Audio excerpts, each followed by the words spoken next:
Deu a graça, a honra, o privilégio de tê-los aqui novamente, esta noite. Amém? E eu gostaria que você estendesse as mãos para cá. Nós vamos orar por eles, depois ele vai se apresentar, ele vai dar uma saudação.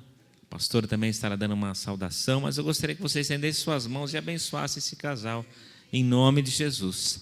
Pai, obrigado pela vida dos teus filhos, dos teus servos. Pai, obrigado pela vida do pastor Miguel, da sua esposa, Senhor. Nós queremos que Tu possa pedir, liberar sobre a vida deles, Senhor, a Tua provisão em todas as áreas da vida deles, seja familiar, na saúde, espiritual, financeira, Pai. Em nome de Jesus, que eles possam continuar sendo instrumentos de Deus aqui nesta terra, por onde eles passarem. A Tua glória continue sendo manifesta através da vida deles, ó Pai. Obrigado, ó Pai. Em nome de Jesus, amém. Graças a Deus. Você pode aplaudir ao Senhor Jesus, agradecendo a Deus, louvando a Deus pela vida desse casal. Em nome de Jesus. A paz do Senhor Jesus, igreja. Amém. É um prazer estar aqui com vocês hoje, adorando a Deus, um dia tão especial. Agradecemos a Deus pelos 7 anos dessa igreja e damos parabéns a vocês, porque eu sei que até aqui o Senhor tem estado neste lugar com vocês. E está escrito no Salmo 116, o salmista diz: o que darei eu ao Senhor por tudo que Ele tem me feito? Deus tem feito coisas maravilhosas, não é? Nesse mundo tão mau, tão tenebroso, o Senhor nos tem guardado, amparado. E eu sou muito grata a Deus por tudo o que Ele tem feito. Para quem não nos conhece, nós estamos casados vamos completar 64 anos de casados. E a nossa família é uma bênção. Até aqui o Senhor nos tem amparado, nos tem revigorado, nos dado prazer e alegria em estar na igreja cultuando ao Senhor. Um grande abraço a todos, fiquem na paz do Senhor Jesus. Amém? Amém. Oh, glória! Louvado seja Deus.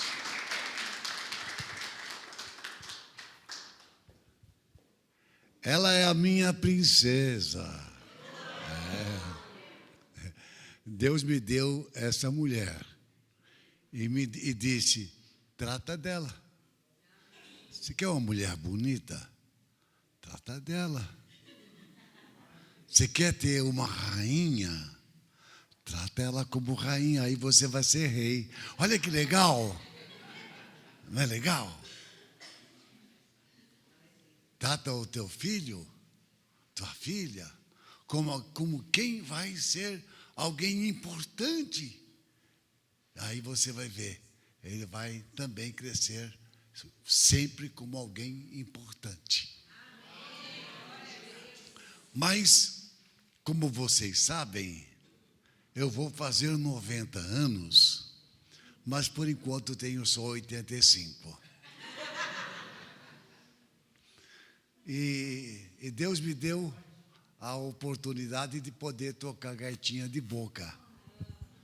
Então, eu queria chamar os músicos aqui para me ajudarem, para a gente, se é que eles conseguem me acompanhar, porque normalmente eles não conseguem me acompanhar. Eu toco tão bem, mas tão bem, que muitas vezes eles até param, porque não dá para me acompanhar. Eu toco aqui mesmo, no microfone mesmo. Glória a Deus.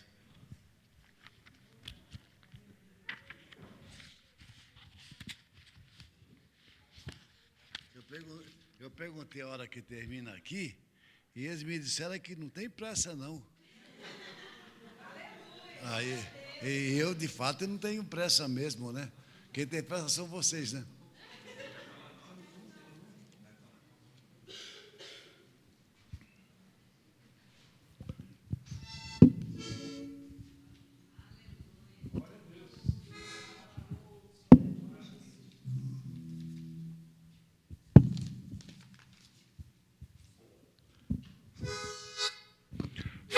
Eu estou tocando em Mi.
Deus maravilhoso!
Aleluia!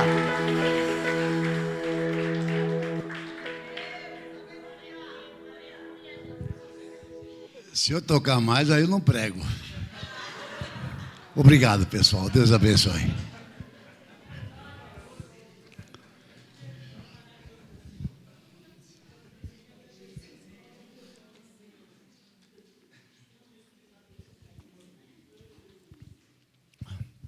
Abramos as Santas Escrituras em Jeremias, no capítulo 32, versículo 27. Jeremias 32, 27. Olha o que diz a palavra de Deus. Eu sou o Senhor, o Deus de toda a humanidade. Nada é impossível para mim.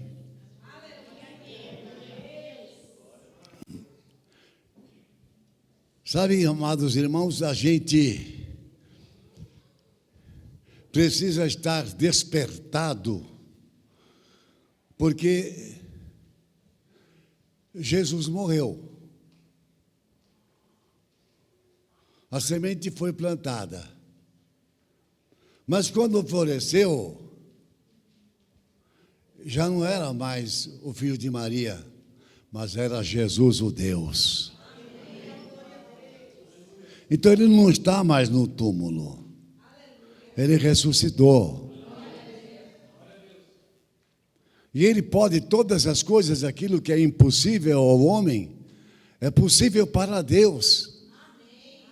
Eu quero dizer para vocês que durante algum tempo, quando eu cheguei do interior a São Paulo, eu vim muito pequeno para São Paulo. Meus pais foram roubados no trem e o dinheiro que eles tinham para fazer alguma coisa acabaram ficando sem nada. E nós íamos morar embaixo de uma ponte.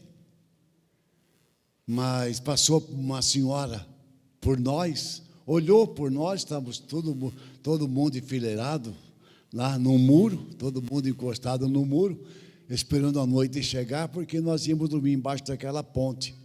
Aquela senhora passou e quando ela voltou, ela perguntou para o meu pai: o que é que vocês estão fazendo aí? Aí meu pai disse: olha, nós perdemos o nosso dinheiro, fomos roubados, não temos o que fazer. Vamos passar essa noite embaixo dessa ponte. Ela disse: não, o senhor não sabe o que é isso. Aqui o rio enche e leva tudo. Era o rio Tamanduateí, todo mundo conhece aqui, né? Aliás, essa ponte nem existe mais. Derrubaram aquela ponte e não construíram outra no lugar. E aí ela disse: olha, a prefeitura, ela mandou que a gente não criasse mais porcos no barracão, porque agora a saúde e tal, etc., deu a ordem para não criar mais animais dentro de casa. Acabou essa área, não se pode fazer mais isso. Então, nós vendemos os porquinhos que nós tínhamos lá, ficou só um. Se vocês não se incomodarem, ao invés de ir a morar embaixo da ponte, vai lá para o barracão. Ali, pelo menos, vocês estão seguros. E nós fomos para o barracão. Como nós estamos acostumados com os animais, então a gente dormia roncando de um lado, porquinho do outro, e deu tudo certinho. Deu tudo certinho. Só que teve um problema, é que eu não conseguia amizade. Então eu era frustrado, porque a gente era chamado de caipira naquela época, só os mais velhos é que lembram disso. E a gente não conseguia entrar nos grupos para a gente fazer amizade e tudo, né? E aí, então, eu tive muita dificuldade, era meio complexado, eu tinha até um pouquinho de medo de me apresentar às pessoas e tal. Só que isso foi criando um complexo em mim, e um um rapaz veio e se abriu comigo, se tornou um amigo meu. E esse rapaz, ele me ofereceu maconha, dizendo, olha, se você quer ser assim, expansivo, tal, fuma maconha com a gente. E aí, eu fumei a maconha. E de fato, eu perdi a vergonha, perdi a moral, fiquei assim, desinibido. Por isso que a maconha, as drogas viciam. Mas aí, o que aconteceu? À medida que que o tempo ia passando, eu precisava de uma quantidade maior de droga para sentir o mesmo efeito que eu senti da primeira vez. E o tempo foi passando e a gente começou a entrar em bebida, entrar na cocaína. Aí eu comecei a usar todas as drogas. Por quê? Para poder sentir o mesmo efeito da primeira, quando eu experimentei. Você percebeu como as drogas, elas dominam a gente? Elas enganam igual o diabo, né? No primeiro momento é gostoso, depois está perdido. Aí o que aconteceu? Quando eu achei que tinha que voltar, que eu deveria de deixar as drogas, já era impossível. Eu já até queria morrer. Aí o que acontecia? À noite eu ia para a cama dormir, mas eu chorava muito. Eu chorava. Até que eu conseguisse enganar o meu coração, de que no dia seguinte eu não seria mais maconheiro, nem ladrão, não usaria mais bebida, não usaria mais cocaína, eu ia mudar completamente, sabe? Mas acordava no dia seguinte, era aquele desespero, a busca dessas drogas todas, e a gente até roubava para poder ter as drogas na mão. É incrível o que essas drogas fazem. Algumas vezes a gente estava com fome, e a gente tinha dinheiro, mas só que tinha que optar entre comprar as drogas ou comprar o pão. E eu comprava as drogas como todos eles fazem. Passava fome, mas tinha que ter as drogas. E dia após dia eu ia chorando. Aí apareceu um rapaz que também era drogadinho como eu. E ele me disse, Miguel, você conhece o Orlando? Falei, não conheço. Falei, o Orlando, ele é camiseiro.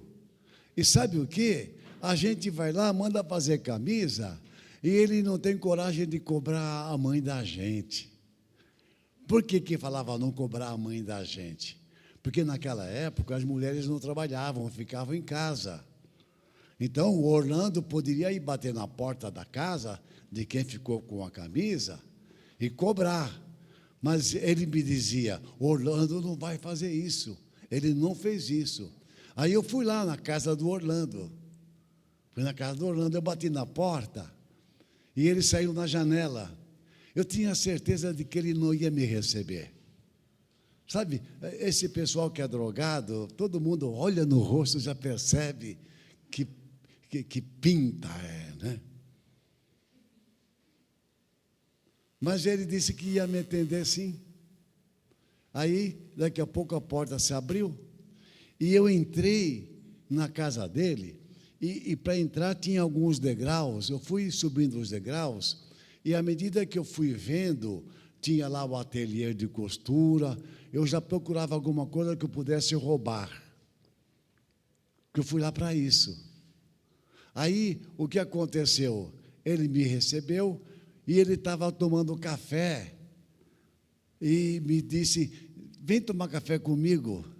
Eu estava com aquela fome tremenda, porque o drogado sente muita fome. Ele não usa o dinheiro para comer, ele usa o dinheiro para as drogas. E aí, então, eu sentei como se fosse um mendigo na mesa de um rei. Comi, eu me fartei, tinha tantas coisas gostosas que eu embalei numa onda de cantor. E comecei a cantar tango. E ele se levantou e falou, eu vou acompanhar você no tango. eu toco piano. E fomos lá no piano, e ele tocava e eu cantava lá com Parcita, Mano a Mano, um monte de tangos, porque naquela época era a época dos tangos e boleros, não é? E aí, naquela noite mesmo, ele já tirou a medida e tal. No dia seguinte, eu estive lá. Adivinha que hora? Na hora do café, não é? Não tinha nem dúvida, né? E aí eu cantei de novo, tal, etc. No terceiro dia eu fiz a mesma coisa. E sempre eu chegava lá muito drogado. Sempre chegava lá muito drogado. Ele sabia que eu estava drogado. Ele sabia. Qualquer um saberia. Qualquer um saberia. E aí ele tinha feito para mim a camisa e disse: Miguel, eu fiz a camisa para você. Vamos ver como ficou. Aí eu pus aquela camisa. Gente, eu parecia um príncipe, sabe, dentro daquela camisa. Uma camisa linda para aquela época. Tinha uns vivinhos aqui, uns botões bonitos, sabe? E eu fiquei encantado com aquela roupa. Nunca tinha visto uma roupa daquela. E aí eu perguntei para ele quanto era. Estava já no fim do meu café. Eu já não ia mais tomar café com ele, porque agora eu ia levar a camisa e não voltaria mais. Aí eu perguntei para ele quanto que é a camisa. Ele disse: não é nada, Miguel. É um presente para você. Aí eu falei: meu Deus, esse homem é mais trouxa do que eu estava pensando. Eu vou poder continuar roubando ele. Vim tomar café gostoso e tal. Aí ele me disse: Miguel, amanhã limpa o sapato, põe a camisa melhor que você tiver, põe a calça melhor que você tiver, põe essa camisa e eu vou te levar para você cantar lá numa casa que tem uma sala muito grande. E eu vou acompanhar você no piano, você vai cantar os tangos e boleros. Eu fiquei todo animado. E eu então, naquela noite, cheguei em casa, tal, falei: amanhã cedo eu vou ter, amanhã eu vou ter essa programação, tal, etc. Vou me preparar com as minhas drogas para chegar lá bem assim, expansivo, bem tranquilo, tal, etc. Quando eu não vi a hora de chegar à noite, chegou a noite, fui na casa dele, aí ele falou: vamos lá, vamos. Eu saí com ele, ainda me droguei um pouquinho mais. Aí chegamos lá, abriram lá a porta, e eu olhei, e tinha um monte de gente na casa, sabe? Tinha muita gente mesmo. E algumas cadeiras eram diferentes, eu entendi que alguém trouxe de casa as cadeiras, né? E aí eu comecei a cantar, né? Tinha aqueles tangos argentinos, né? E todo a media luz que brujo es el amor, la media luz dos besos, la media luz do amor. E eu cantava, e o pessoal se levantava aplaudindo. Eu pensei que eu cantava para chuchu, sabe? Olha, eu saí de lá tão engabelado, né? Eu saí de lá bem enganadinho. E aí, no dia seguinte, eu fui na casa dele, né, do Orlando, naquela hora, e tomamos o café. E aí ele chegou e disse: Miguel, hoje você vai cantar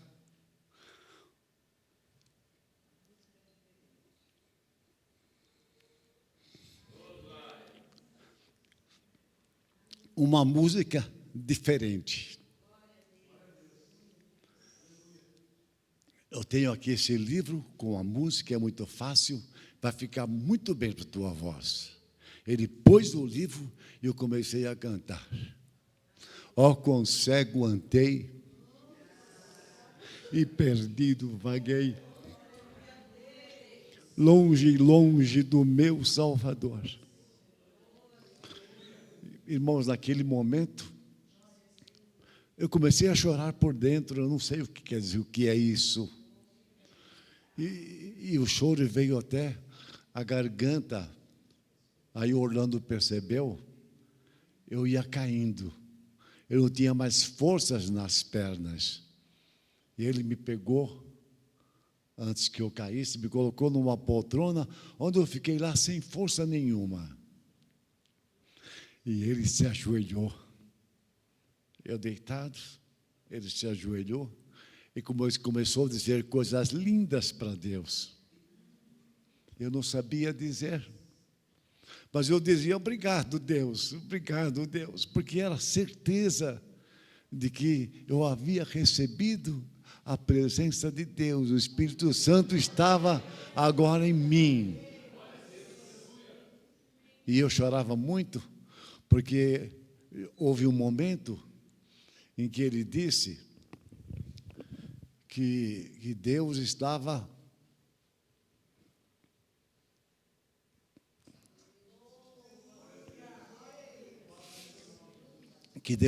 me separando para ser um pregador do Evangelho. Eu estava lá para roubar, para matar, para destruir. E agora Deus está me separando para alguma coisa.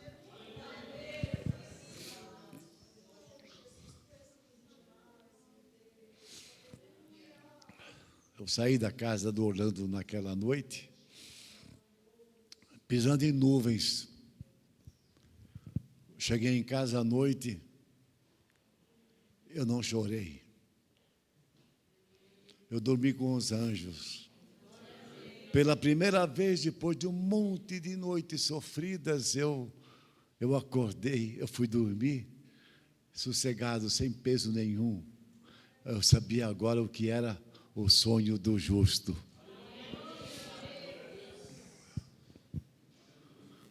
Peguei todas as drogas que eu tinha de manhã cedo, fui até o rio Tamanduateí, e ali tinha uma pinguela.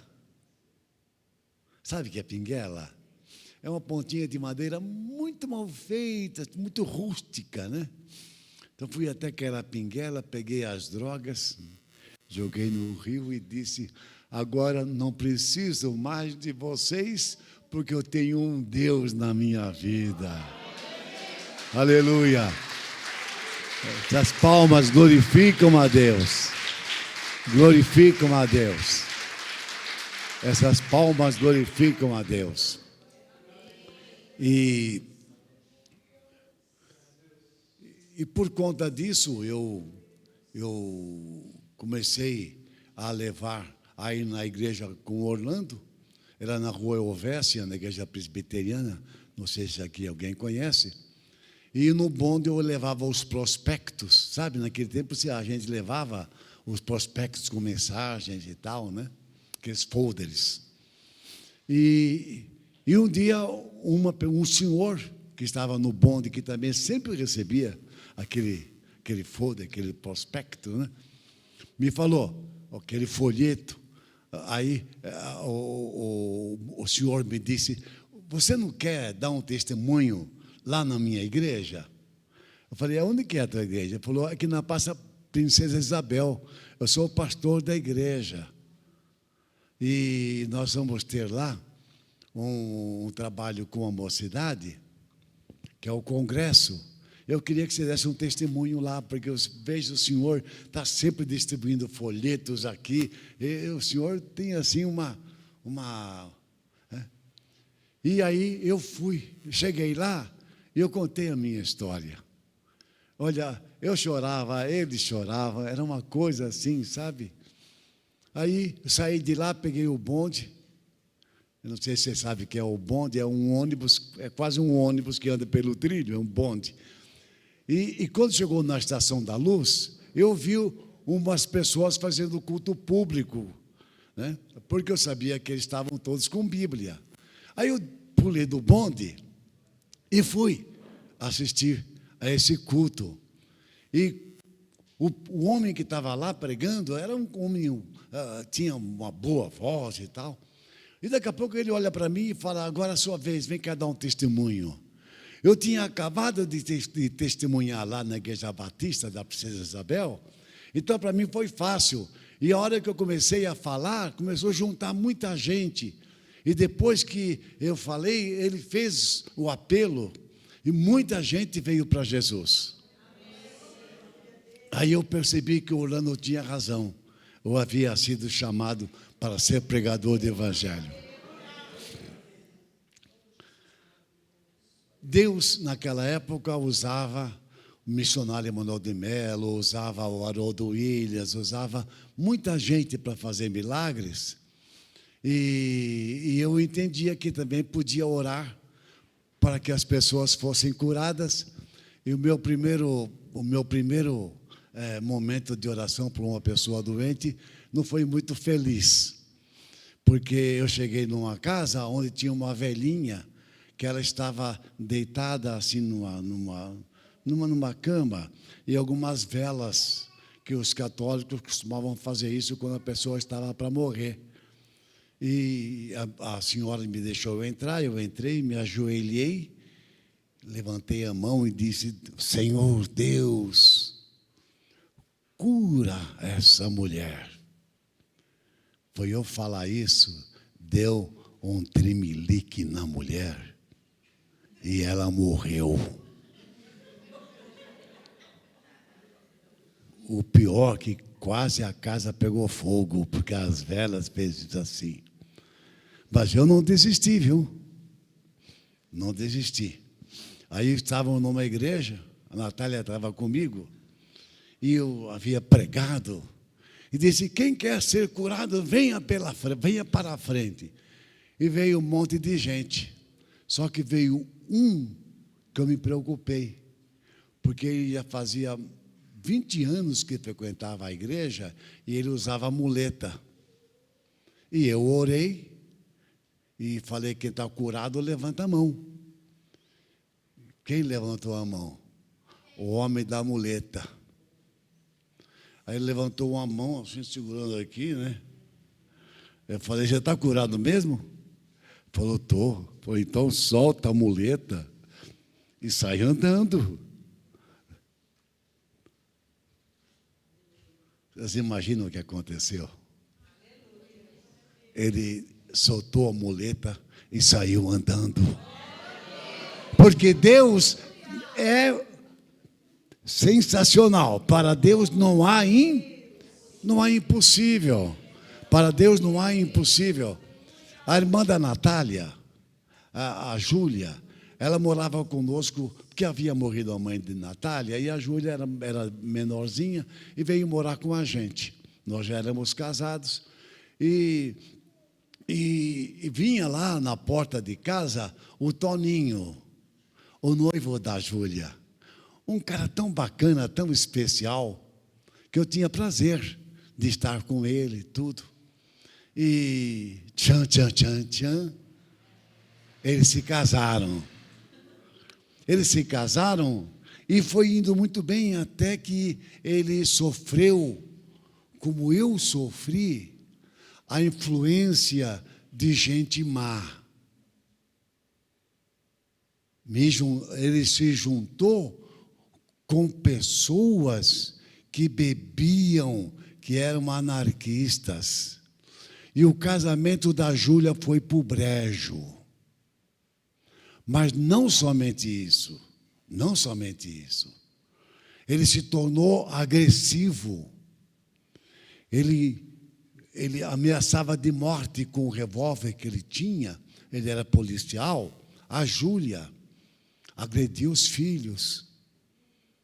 E a Júlia ficava no quarto à noite e ele pedia para abrir. Não abria, ele vinha e metia os pés na porta. E a Júlia ficava morrendo de medo. E as crianças também. Começou tão bem e agora estava tão mal. Eu era um menininho, inocente, me juntei com um maconheiro. Olha que deu. O Toninho era gente boa. Se juntou com essas pessoas que não prestam, não prestou. Por isso que eu falo: se você é crente, anda com crente. Ande com gente que tem fé, com gente que pensa grande, com gente que ame família. É isto, senão a gente vai ser um drogado. Amanhã vai casar e o casamento não vai dar certo. E aí, numa noite, a Júlia estava em casa, depois de casada, não é? Já acontecendo tudo isso que eu falei. Ela esteve em casa e naquele dia tinha muita gente em casa da família, não sei o que era, e eu tinha um escritório na minha casa. E, de repente, alguém bate na porta do escritório, era a Júlia, a irmã de Natália. E ela me disse, Miguel, e contou a história dela. Contou a história dela. E para culminar, ela disse, eu peguei um documento no bolso dele, onde tem uma mulher reclamando direitos por ter vivência conjugal com ele. Até isso, nunca podia imaginar que o Toninho tivesse amante. E aí, então, eu comecei a beber. Todas as noites ela bebia um monte de uísque, tomava remédio para acalmar e dormir. E aquele barulho tremendo dentro de casa. E ela me disse, e eu falei com todo mundo aqui dentro, volta a falar com você porque você é meu padrinho. Todo mundo concordou que eu posso mudar de casa com meus 2 filhos e ir para uma kitnet, se for o caso, e ser feliz. Porque do jeito que está, é uma loucura. O que você acha? Falei, eu acho que o problema não é o Toninho. O problema é você. Eu?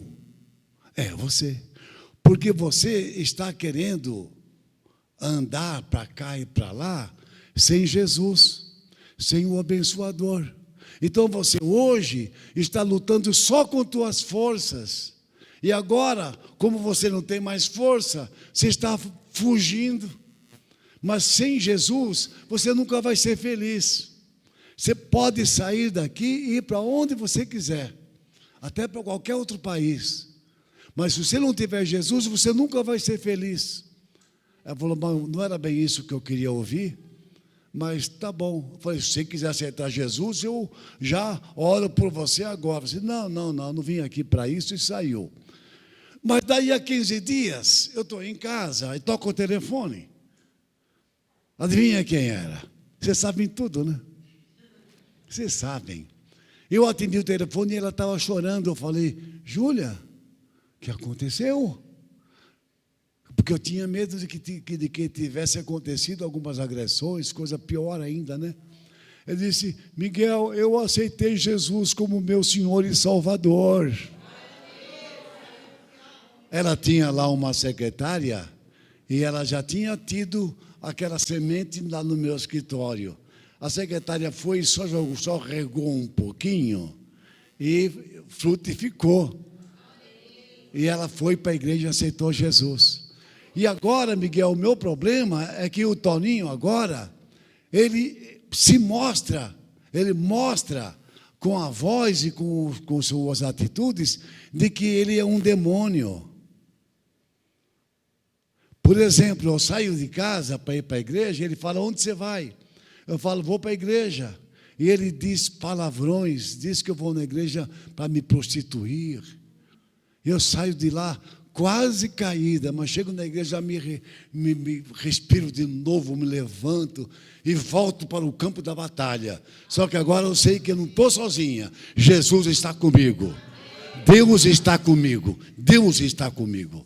E como o Toninho, como Deus não ia deixar a coisa barata, o Toninho ficou com coma e foi parar no hospital.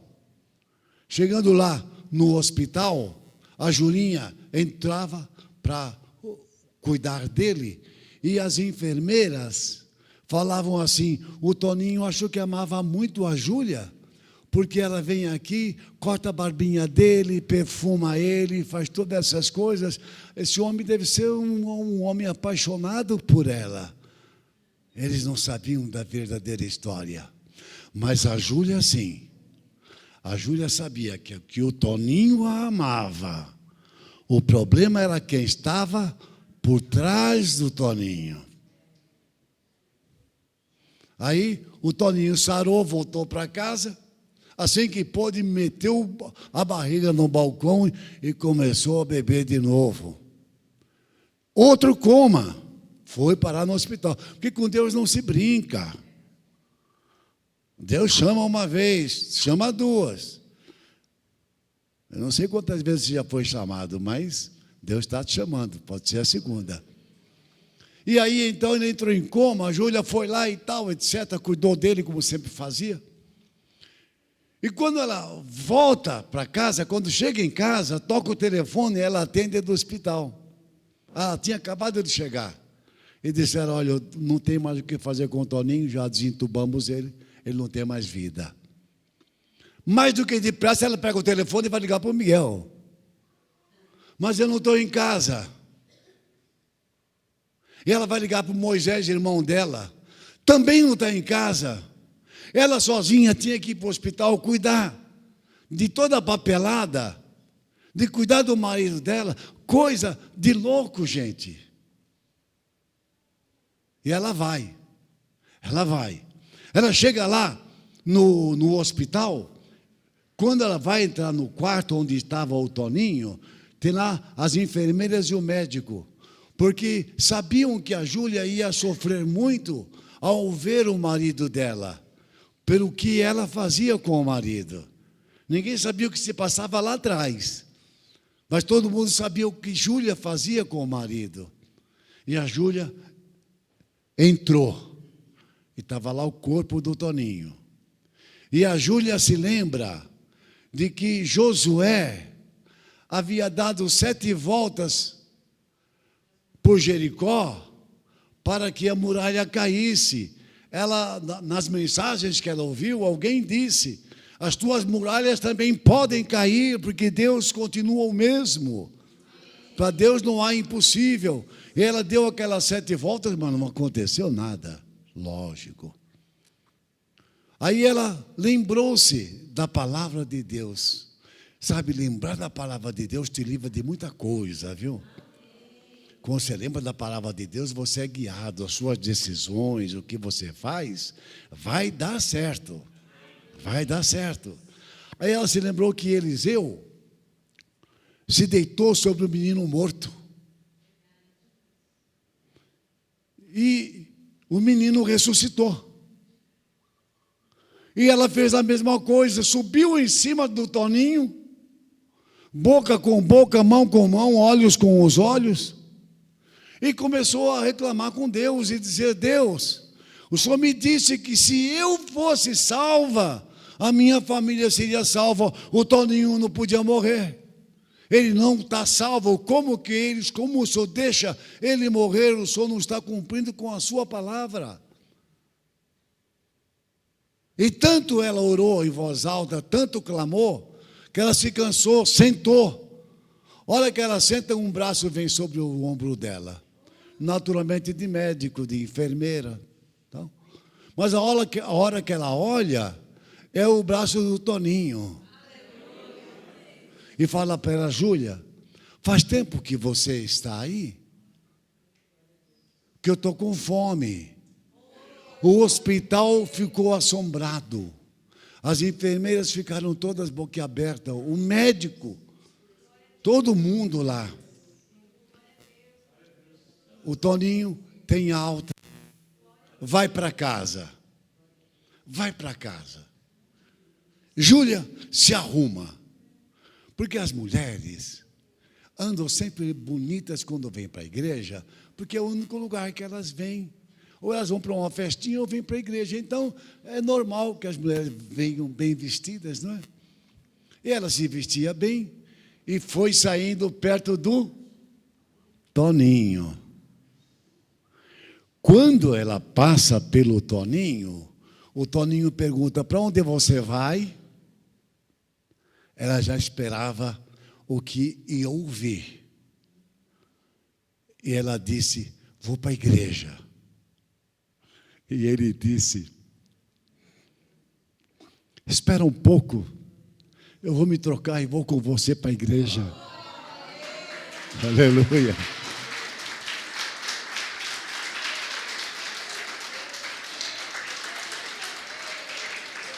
É para Jesus. E ele foi para a igreja. Chegou lá, o pastor pregou e fez o apelo.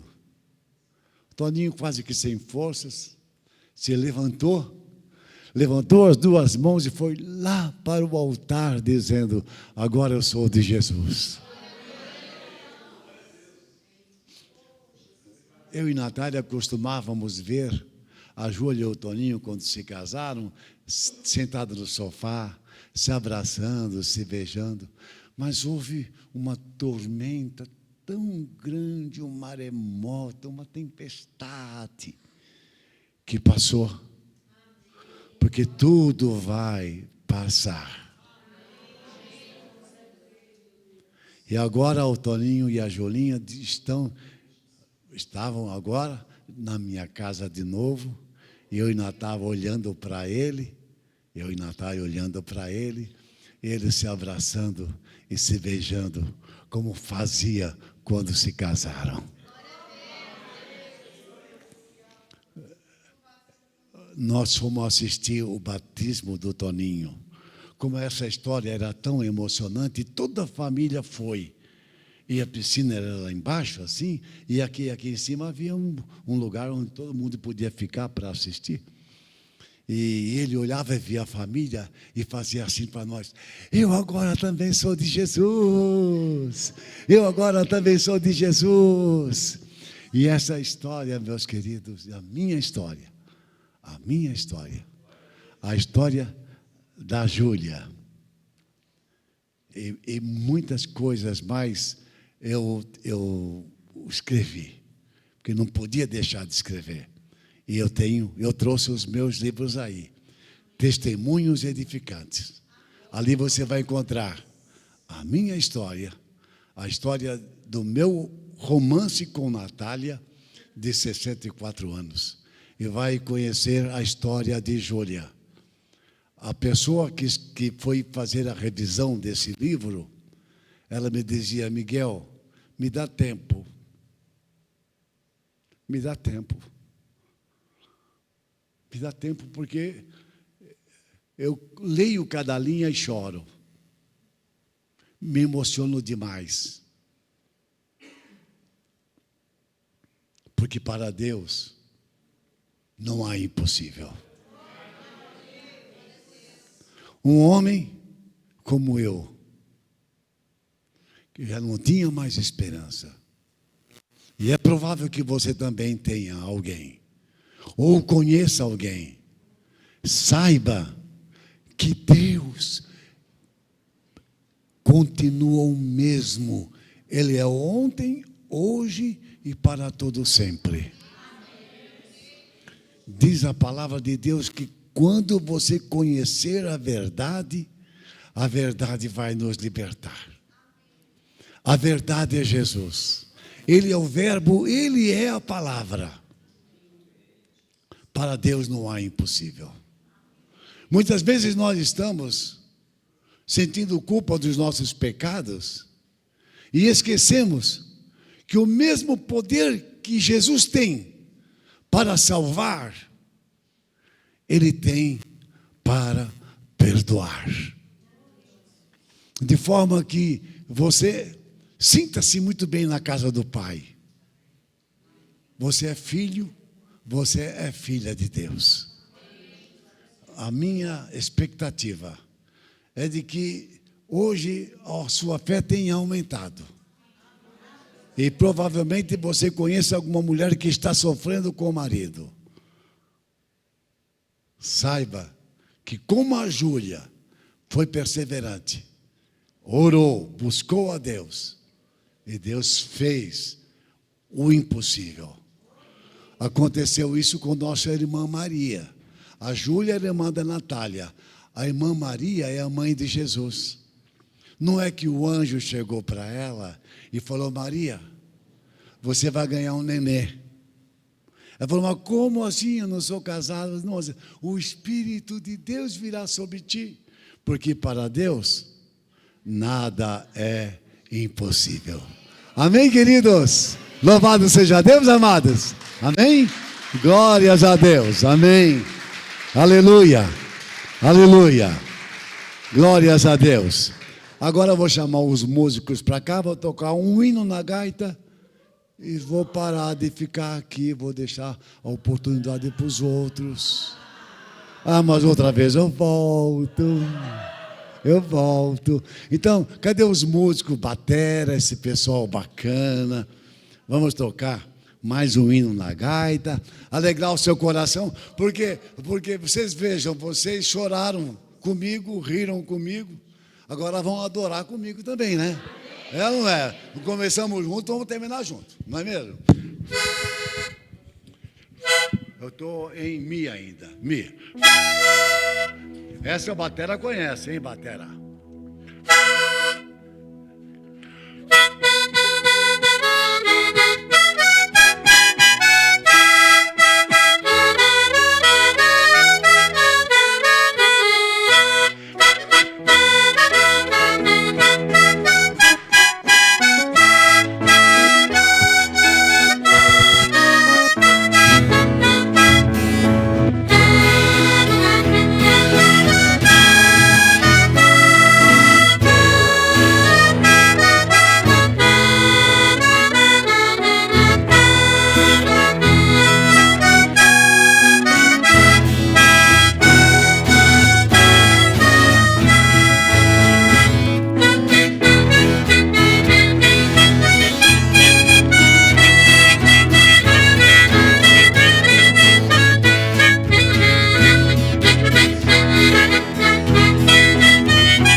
Sim.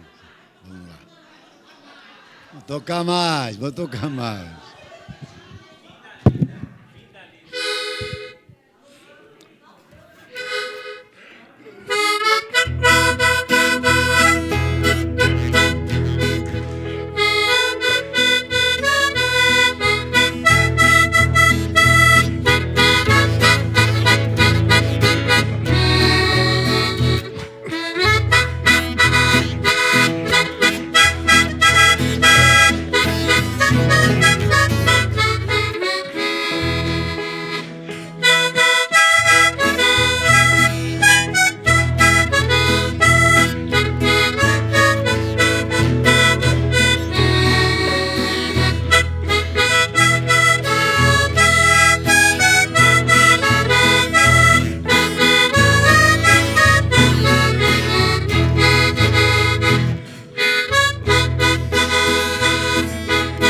lá, lá, lá.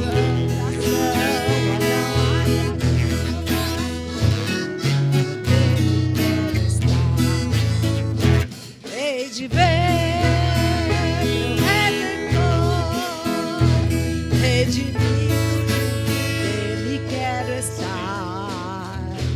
Hei de ver meu Salvador, os sinais dos cravos hei de contemplar.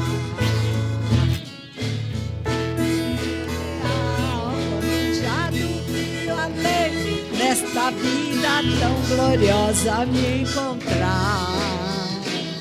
Oh, então meu coração, oh, não há de a te louvar, redimida junto dele eu quero estar. Hei de ver meu Redentor, redimida junto dele eu quero estar. Hei de ver meu Salvador, os sinais dos cravos hei de contemplar.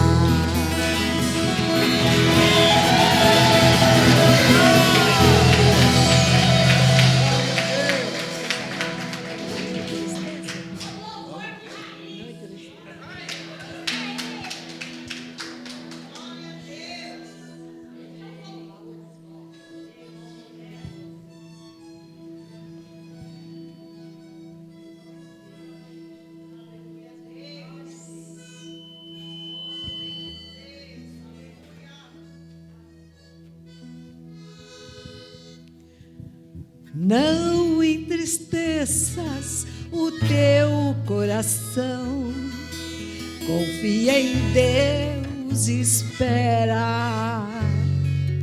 Há tempos para o inverno e o verão, outono e primavera. Em breve as flores irão se abrir, e então cantarás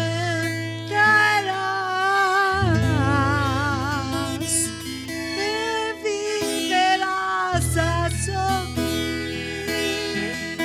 Com Cristo tristezas jamais.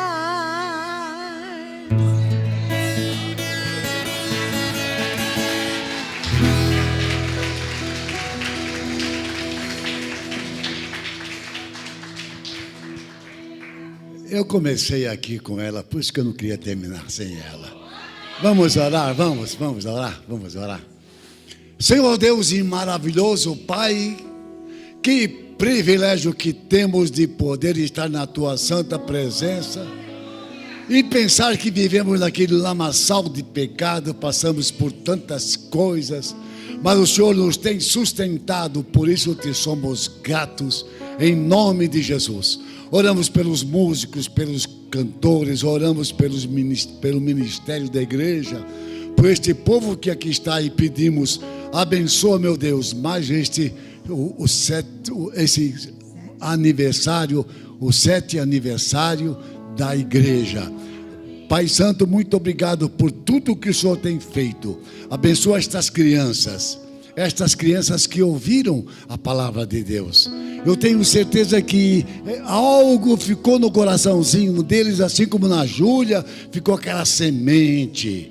E em nós todos, Pai, o Jesus nasceu como uma semente, e hoje nós estamos colhendo desse fruto maravilhoso, vivendo, ó Deus querido, essa vida vitoriosa que o Senhor preparou para cada um de nós. Muito obrigado, Senhor, em nome de Jesus. Amém. Glória a Deus, amém. Amém, queridos, amém.